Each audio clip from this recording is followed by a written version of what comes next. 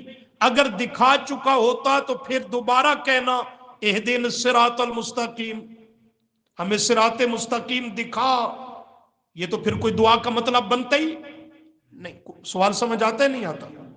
نبی علیہ السلام بھی یہی سورہ فاتحہ پڑھتے رہے، یہی دعا مانگتے رہے، لفظی معنی کو سامنے رکھے، ہمیں سیدھی راہ صراط مستقیم دکھا. مانگتے مانگتے آپ بھی دنیا چھوڑ کر تشریف لے گئے. صحابہ، تابعین، پوری امت، وہ کہتے ہیں اگر سچا دین اسلام ہوتا یہ دعا ابتدان مانگنا تو سمجھ میں آتا ہے، لیکن اللہ انہیں پھر صراط مستقیم دکھا دیتا، پھر اس پہ چل پڑتے، پھر اہدنا کہنے کی ضرورت نہ تھی. جب ساری زندگی یہی وظیفہ پڑھا تو مطلب ہے اللہ نے انہیں دکھایا. بات سمجھیے کہ نہیں سمجھی؟ اس لیے کہہ رہا ہوں یہاں لفظی معنی اصل مراد ہے ہی نہیں، یہاں معنی وہ اس کا مرادی ہے ثبتنا دائماً مستقیماً، ہمیں اس پہ مستقیم رکھ، اہدینا ہمیں چلائے رکھ، ہمیں ثابت قدم رکھ اور استقامت دے صراط مستقیم پر. صراط مستقیم ہے کیا؟ اس کے کئی مصداقات ہیں لیکن سب کا نتیجہ ایک ہے، الگ الگ راستے نہیں، راستہ ایک ہے. تعبیریں مختلف ہوتی ہیں اور ان میں جو سب سے پہلی تعبیر ہے وہ یہی صراط مستقیم ہے، ایاک نعبد و ایاک نستعین. اس جملے کا خلاصہ کیا ہے؟ اللہ کی خالص عبادت کرنا اپنے اس کیے ہوئے وعدہ کے مطابق، یہی صراط مستقیم ہے. صراط مستقیم کیا سمجھیں گے؟ دعا مانگتے ہیں نا تو پتہ بھی ہو کیا مانگ رہے ہیں، اور صراط مستقیم ہے کیا. جب آدمی ایاک نعبد و ایاک نستعین کہتا ہے، اللہ ہم تیری ہی عبادت کرتے ہیں اور کرتے رہیں گے، یہ ہی میں کیا ہے؟ تیری ہی عبادت کرتے ہیں، یعنی تیرے سوا کسی دوسرے کی عبادت نہیں کرتے. اسی ہی میں ہے اللہ کی خالص عبادت کا تذکرہ. وَإِيَّاكَ نَسْتَعِينُ، اور تجھ ہی سے مدد طلب کرتے ہیں، مدد کے لیے تجھے ہی پکارتے ہیں. یہ ہی کا لفظ بتلا رہا ہے کہ اللہ کی خالص عبادت کا وعدہ اللہ کریم سے کیا جا رہا ہے. جب اس کو اللہ سے وعدہ بھی کر لیا، سمجھ بھی لیا، تو اب بندہ کہتا ہے اہدینا، اللہ یہ تو نے دکھا تو دیا، اب اسی صراط مستقیم اپنی خالص عبادت پہ ہمیں ثابت قدم رکھ، اسی پہ چلائے رکھ کہ کہیں زندگی کے کسی مرحلہ میں ہم اس سے بھٹک نہ جائیں، بہک نہ جائیں.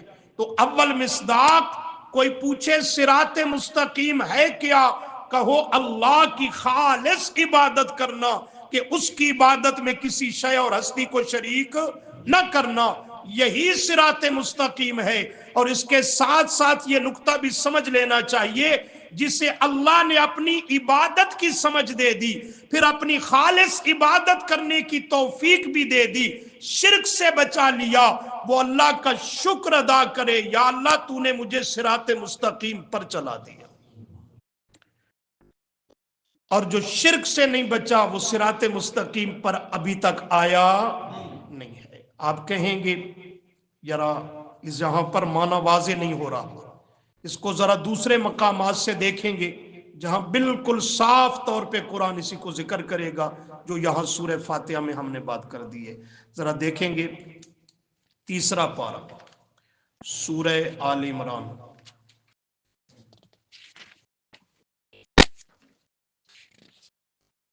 صفحہ نمبر 88،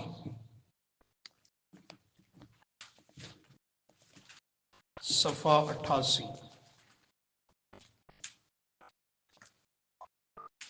سورہ آل عمران آیت نمبر 51 صفحے کی بالکل آخری سطر. مل گیا جی؟ اس سے پچھلی آیتوں میں تذکرہ ہے حضرت عیسیٰ علیہ السلام کا. کس پیغمبر کا جی؟ حضرت عیسیٰ علیہ السلام کا. ان کے معجزات کا ذکر ہے. پھر وہ اپنی قوم کے سامنے تشریف لائے، وہ تفصیلات کو چھوڑ رہا ہوں. قوم کے سامنے آ کر کے انہوں نے مسئلہ بیان کیا اور کرتے ہوئے اخیر پہ انہوں نے جملہ فرمایا، ذرا آخری سطر دیکھیں، ان اللہ ربی و ربکم، حضرت عیسیٰ علیہ السلام کی تقریر، ان اللہ کرو مانا، بے شک اللہ تعالی ربی میرا بھی رب ہے، و ربکم او بنی اسرائیلیو تمہارا بھی وہی اللہ رب ہے، لہذا کیا کرو، فاعبدوہ فاعبدوہ پس عبادت کرو اسی ہی کی۔ یہاں دعویٰ مع دلیل ہے، آگے دعویٰ کیا فاعبدوہ، ذرا سمجھو، اللہ ہی کی عبادت کرو، اس کی عبادت میں کسی کو شریک نہ کرو۔ دلیل کیوں اسی ہی کی عبادت کریں؟ فرمایا دیکھتے نہیں ہو ربی و ربکم، وہ میرا بھی رب ہے تمہارا بھی رب ہے۔ اگر رب کا معنی کچھ ذہن میں ہو، کھلانے والا، پلانے والا، ضروریات کو پورا کرنے والا، پہنانے والا، یہ کائنات کا نظام بنا کر دینے والا، تو ہمارے سادے لفظوں میں جملہ یہ ہے، جب رب اللہ ہے، کھاتے پیتے پہنتے اسی کا ہو، دی ہوئی زندگی میں نعمتیں اسی کی استعمال کرتے ہو، تو پھر فاعبدوہ عبادت بھی صرف اسی کی کرو، جس کا کھاتے ہو گن اور گیت بھی پھر فاعبدوہ اسی ہی کے گایا کرو۔ ان اللہ ربی و ربکم فاعبدوہ، بے شک اللہ کریم ہی میں عیسیٰ کا بھی رب ہے، و ربکم اور تمہارا بھی رب ہے۔ قوم کے لوگوں، جب رب وہی ہے، تمام ضروریات کو پورا کرنے والا، پروردگار پالنہار وہی ہے، تو پھر اسی کی ربوبیت کا یہ تقاضا ہے کہ فاعبدوہ، پس عبادت بھی کرو تو صرف اور صرف کس کی؟ اللہ ہی کی عبادت کرو۔ یہ اللہ ہی کی عبادت کرنا یہ کیا ہے؟ ھذا صراط مستقیم، یہ ھذا یہی تو ہے، ھذا کون سا یہی؟ یہی اللہ کی خالص عبادت کرنا، یہی تو ہے صراط مستقیم۔ صراط، سبق کا جملہ ثابت ہو رہا ہے کہ نہیں ہو رہا؟ سورہ فاتحہ میں کیا کہا تھا؟ ایاک نعبد و ایاک، یہی صراط مستقیم ہے، اسی پر ثابت قدم رہنے کی آگے اہدنا الصراط المستقیم میں دعا ہے۔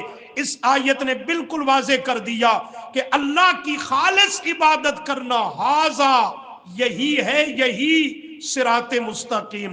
ایک اور مقام دیکھیں گے، سورہ مریم 16واں پارہ،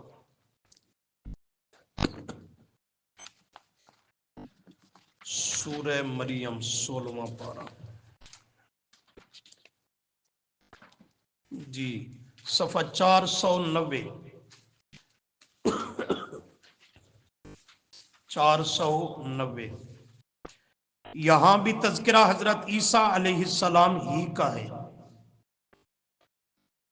مل گیا صفحہ؟ دوسری سطر دیکھ لو صفحے کی، آیت نمبر 34، 35، 36۔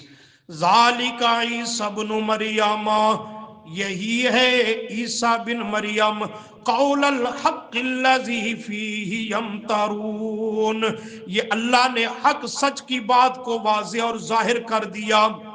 حضرت عیسیٰ کا تعارف کرا کے الذی فیہ یمترون، جس میں لوگ دنیا والے شک کر رہے تھے، ما کان للہ ان یتخذ من ولد، نہیں ہے جائز اور لائق واسطے اللہ کریم کے کہ وہ بنائے من ولد، کوئی ولد، کوئی بیٹا، کوئی نائب۔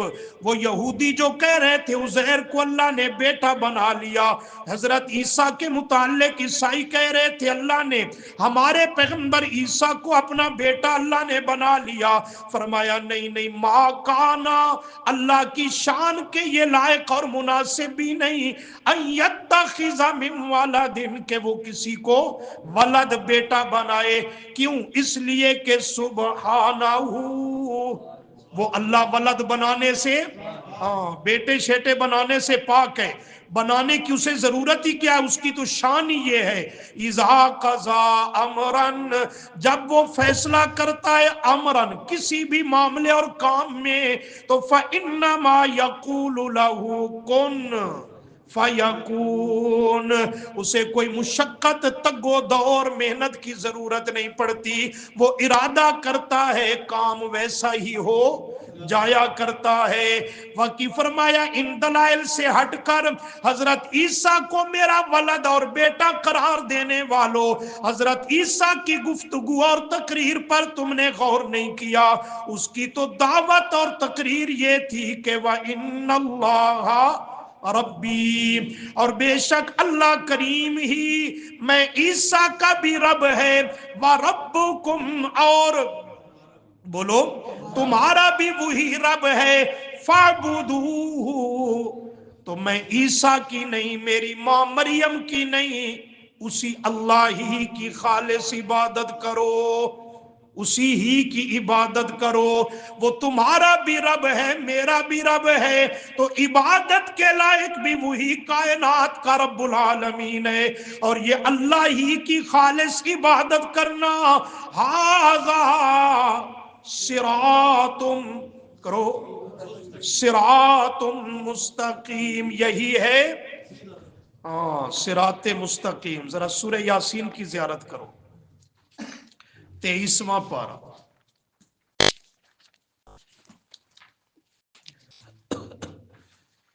صفحہ 708، 708 آیت نمبر 59، صفحے کے آخر سے 5ویں سطر دیکھیں۔ وَامْتَازُوا الْيَوْمَ أَيُّهَا الْمُجْرِمُونَ، مل گیا؟ کل قیامت کے دن اللہ کی طرف سے اعلان ہوگا، وَامْتَازُوا الْيَوْمَ، الگ ہو جاؤ آج کے دن، أَيُّهَا الْمُجْرِمُونَ، آئے مجرمو الگ ہو جاؤ، آج دنیا کا معاملہ نہیں، آج تو یوم حساب ہے، آج اللہ کریم کی عدالت ہے، یہاں تمہیں مل جل کر نہیں کھڑا رہنے دیا جائے گا، یہاں تو اللہ کے مقبول اور محبوب بندوں سے مجرموں کو جدا کر دیا جائے گا۔ دنیا میں تو مل جل کر رہتے تھے، ایک ہی بستی میں، ایک ہی محلے میں، بعض اوقات ایک ہی گھر میں، ایک ہی مقام اور ٹھکانے پہ، سیاہ و سفید، خوشبو بدبو، کوئی تمیز نہیں کی جاتی تھی، پر آج تو میں رب العالمین کی عدالت ہے، وَامْتَازُوا الْيَوْمَ أَيُّهَا الْمُجْرِمُونَ، وَامْتَازُوا، الگ ہو جاؤ، نکھڑ جاؤ، الْيَوْمَ، آج قیامت کے دن، أَيُّهَا الْمُجْرِمُونَ، آئے مجرموں۔ اللہ تعالی ہم سب کی حفاظت فرمائے۔ اللہ کریم کے حکم سے جب یہ الگ نکل کے کھڑے ہو جائیں گے، وہاں پھر ندامت ہوگی، پچھتاوا ہوگا، تو اللہ کریم کی طرف سے اعلان ہوگا، اب کیوں چیختے چلاتے اور ندامت کے اشک بہاتے ہو، دنیا والا وقت ذرا یاد کرو، الم اعہد الیکم، سمجھنا بات بڑا اہم مقام ہے، الم اعہد الیکم، کیا میں اللہ کریم نے اعہد، وعدہ نہیں دے دیا تھا، آگاہ اور باخبر نہیں کر دیا تھا، الیکم، تمہاری طرف، یعنی تمہیں، اللہ کریم فرماتے ہیں الم اعہد الیکم، کیا میں اللہ نے تمہیں باخبر نہیں کر دیا تھا، آسمانی کتابوں کی تعلیمات کے ذریعے انبیاء اور رسل کو بھیج کر کے، پھر علماء حق اور علماء ربانیین، کتاب و سنت کو بیان کرنے والے بھیج کر کے، میں اللہ نے تمہیں آگاہ اور باخبر نہیں کر دیا تھا، کس چیز سے، کہ یا بنی آدم، آئے بنی آدم، نسل انسانی، اللہ تعبد الشیطان، اس مسئلہ سے آگاہ نہیں کر دیا تھا کہ خبردار، لا تعبد الشیطان، شیطان کی پوجا اور عبادت نہیں کرنی۔ جاگ رہے ہو؟